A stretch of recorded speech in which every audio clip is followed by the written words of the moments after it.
Welcome to the Bible Experience, your journey through the Word, one chapter at a time. Today we delve into Numbers chapter 20, a pivotal moment in the wilderness journey. From the death of Miriam to the waters of Meribah, join us as we explore these powerful stories of transition, leadership, and God's faithfulness. Let's begin.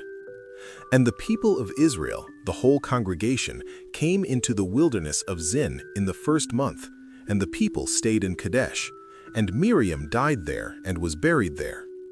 The waters of Meribah. Now there was no water for the congregation, and they assembled themselves together against Moses and against Aaron. And the people quarreled with Moses and said, "Would that we had perished when our brothers perished before the Lord. Why have you brought the assembly of the Lord into this wilderness, that we should die here, both we and our cattle? And why have you made us come up out of Egypt to bring us to this evil place? It is no place for grain, or figs, or vines, or pomegranates, and there is no water to drink." Then Moses and Aaron went from the presence of the assembly to the entrance of the tent of meeting and fell on their faces. And the glory of the Lord appeared to them. And the Lord spoke to Moses, saying, "Take the staff and assemble the congregation, you and Aaron your brother, and tell the rock before their eyes to yield its water. So you shall bring water out of the rock for them, and give drink to the congregation and their cattle." And Moses took the staff from before the Lord, as he commanded him. Moses strikes the rock. Then Moses and Aaron gathered the assembly together before the rock, and he said to them, "Hear now, you rebels, shall we bring water for you out of this rock?" And Moses lifted up his hand and struck the rock with his staff twice, and water came out abundantly, and the congregation drank, and their livestock. And the Lord said to Moses and Aaron, "Because you did not believe in me to uphold me as holy in the eyes of the people of Israel, therefore you shall not bring this assembly into the land that I have given them. These are the waters of Meribah, where the people of Israel quarreled with the Lord, and through them he showed himself holy."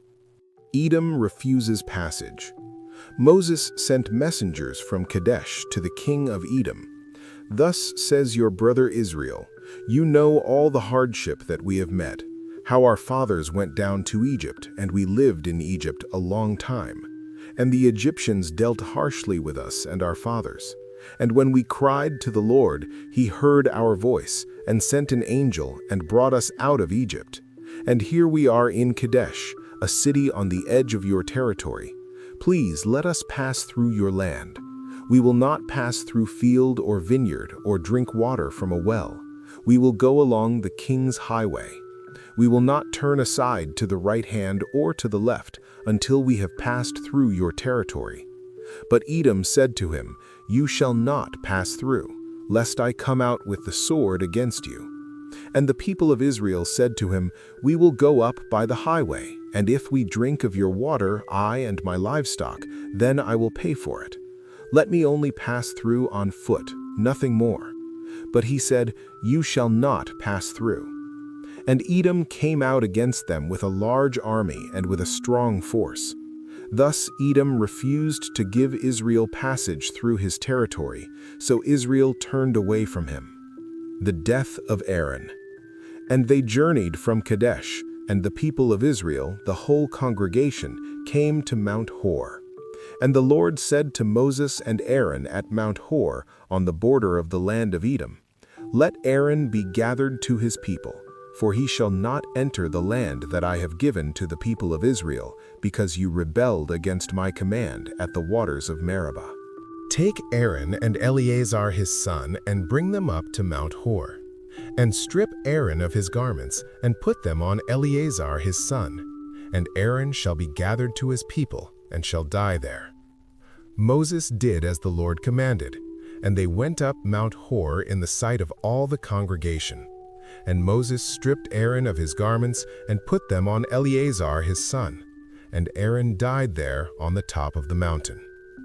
Then Moses and Eleazar came down from the mountain. And when all the congregation saw that Aaron had perished, all the house of Israel wept for Aaron 30 days. That concludes our study of Numbers chapter 20, covering the loss of Miriam and Aaron and the lessons of the waters of Meribah.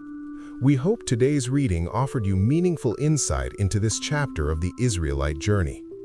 Numbers 20 is a chapter of profound loss and leadership transition as the Israelites approach the end of their wilderness journey.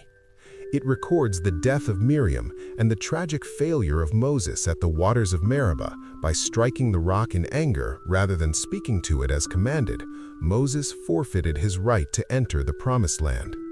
This internal crisis was followed by an external one, as the nation of Edom hostilely blocked Israel's path, forcing a grueling detour.